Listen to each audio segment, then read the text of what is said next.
الزمان في المحاضرة أو الخطيب عندما يطرح موضوع من الموضوعات، رواية من الروايات، آية من الآيات، فلا ينبغي له أن يقصر المحاضرة على الجانب المأساوي فقط. الجانب المأساوي لا شك فيه ثواب عظيم.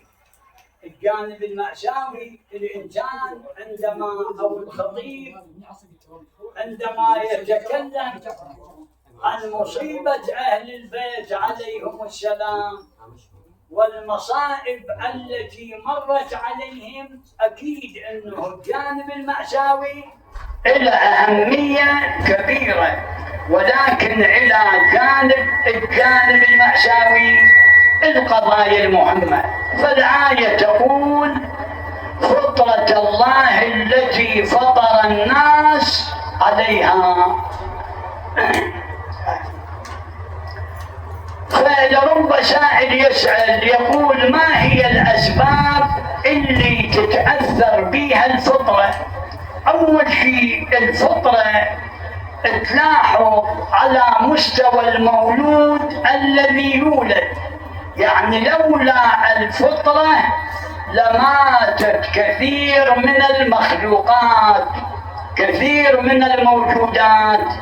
وإلا شوف هذا المولود الذي يولد بمجرد أن يولد يذهب إلى محالب أمه يرتضع، ولولا أن يرتضع لمات من الجوع. هذا إذا ما أكو طعام يموت.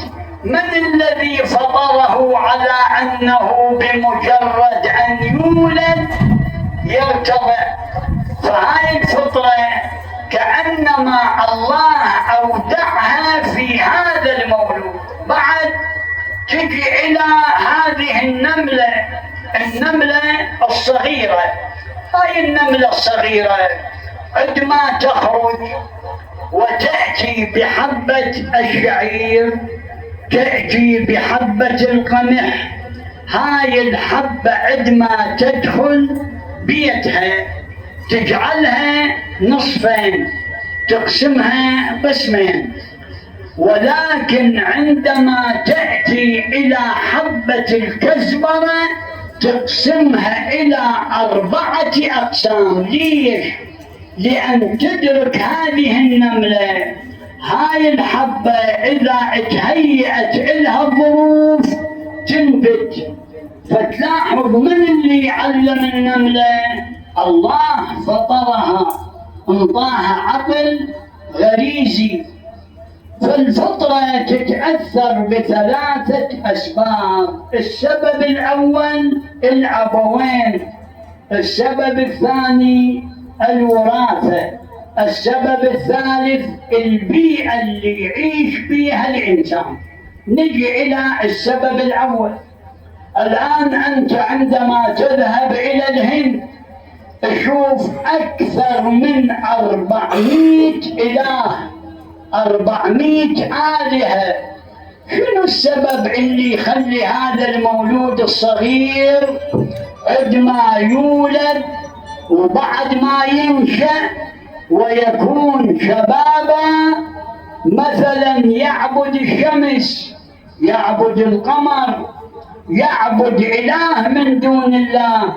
السبب من وراء الأم والأب، الأسرة اللي عاش بها المولود. وإلا حديث متواتر عن الأئمة عليهم السلام. هذا الحديث يقول: إن الرسول صلى الله عليه وآله وسلم يقول: كل مولود يولد على الفطرة. هذا المولود اللي يولد على الفطرة يولد مسلم. زين، كان منه اللي يغير معتقده؟ الأب والأم. كل مولود يولد على الفطرة مسلم، وإن أبواه يا إما يمجسانه أو يهودانه أو ينصرانه. يجعلونه يهودي أو نصراني أو مجوسي. إذن الأب والأم يلعبان دور في تغيير عقيدة المولود.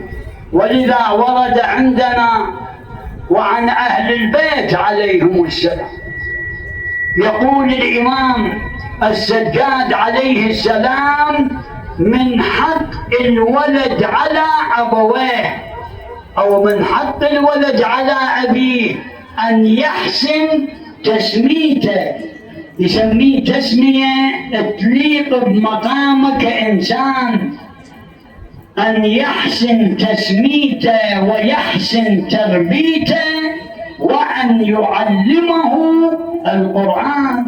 ولا تلاحظ الأمة اللي انبعث بها الرسول صلى الله عليه وآله وسلم، مع وجود الرسول كانت بعيدة عن القرآن، حتى شكى الرسول صلى الله عليه وآله وسلم هذه الأمة إلى الله عز وجل.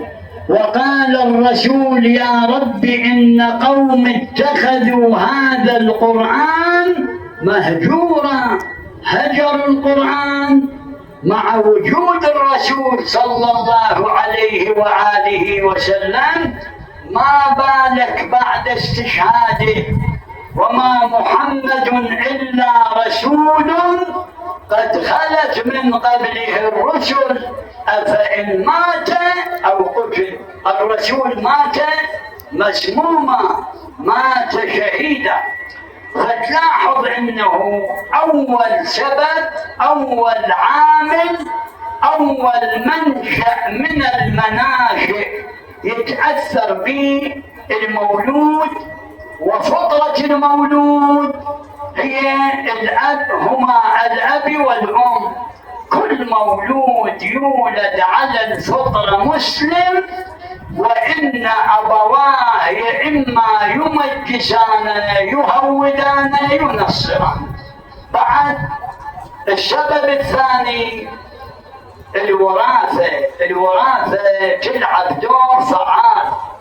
وإلا في معركة الجمل الإمام أمير المؤمنين عليه السلام أعطى محمد ابن الحنفية سيف، وقال: ولدي قاتل الذين لا يعرفون شيئا عن الإسلام وعن إمامهم. محمد بن الحنفية عندما امتطى الجواد طعطع برأسه إلى الأرض.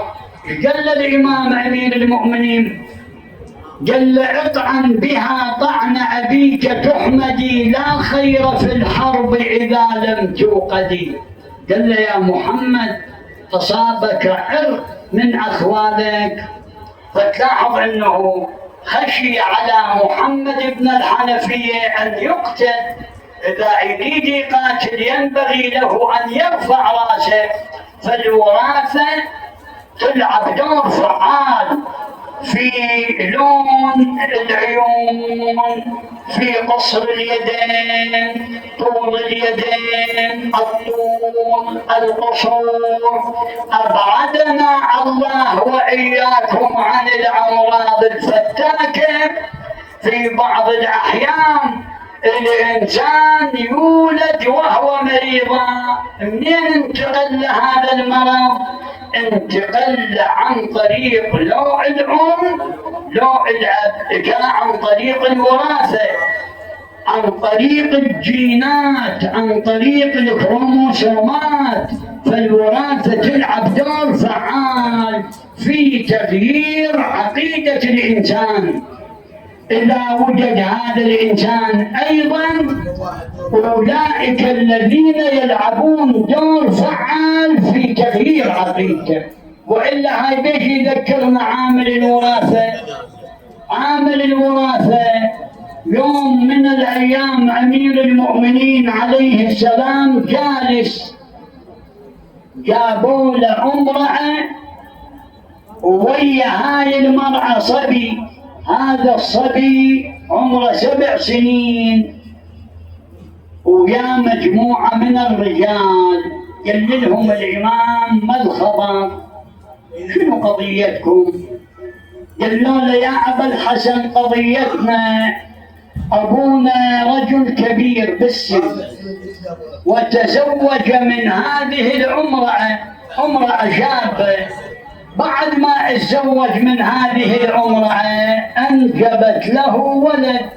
احنا نقول أبونا ما عنده قدرة على الإنجاب، وهذا مو أخونا، وأبونا عافلنا أموال، عافلنا ضيعات، عافلنا أموال، وإحنا منعنا هذه الأم وولدها من الإرث. قال لهم الإمام أنتم تدعون بأن هذا مو أخ لكم. قال له ولا بدي. التفت إلى قنبر قال يا قنبر اذهب واتيني ب4 أو 5 من الصبية.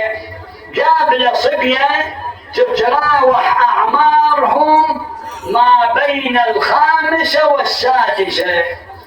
قال لهم الإمام قوموا. قاموا. قال لهم إذا أوعزت لكم الجلوس جلسوا. بعد ذلك قال لهم قوموا. قاموا.